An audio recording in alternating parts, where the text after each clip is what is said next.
Umat beriman yang terkasih, selamat berjumpa dalam renungan Tarekat MSC Provinsi Indonesia. Banyak di antara kita tentu sering mendengar istilah kepo.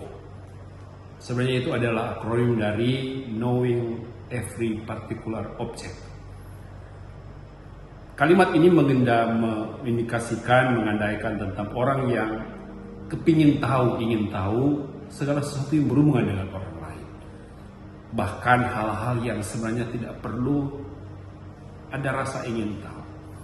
Nah, dalam Injil dikisahkan tentang Petrus yang setelah dipulihkan oleh Yesus mau bertanya kepada Yesus apa yang akan terjadi dengan murid yang dikasihi oleh Yesus. Yang kita tahu itu adalah Yohanes. Dalam Injil dikisahkan bagaimana Petrus bertanya kepada Yesus apa yang akan terjadi dengan murid ini. Tetapi apa jawab Yesus? Engkau tidak perlu tahu segala sesuatu tentang dia. Yang penting bahwa ikutlah aku.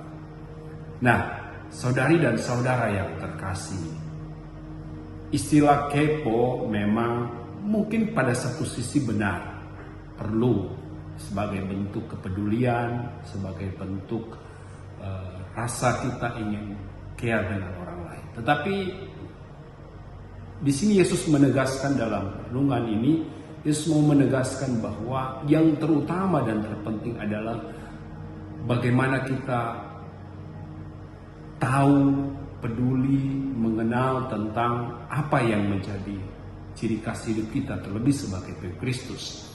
Bahwa yang terutama dan terpenting bahwa kita berusaha untuk senantiasa membangun kedekatan dengan Yesus, karena inilah ciri khas pengikut Kristus yang sejati.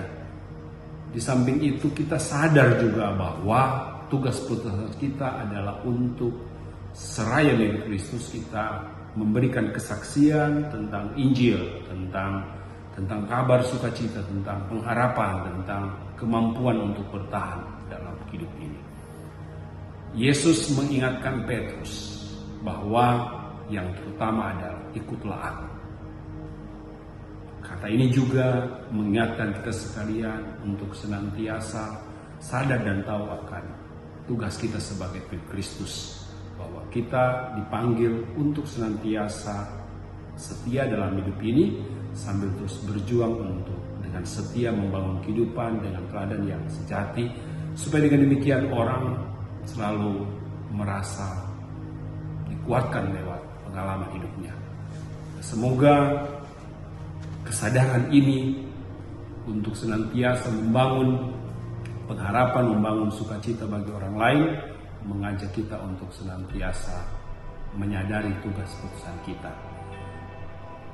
Kita dalam waktu dekat ini akan merayakan perayaan Pentakosta sebagai momen yang penting. Mari kita mohon Roh Kudus meneguhkan kita, menguatkan kita, sambil kita peduli kepada orang lain.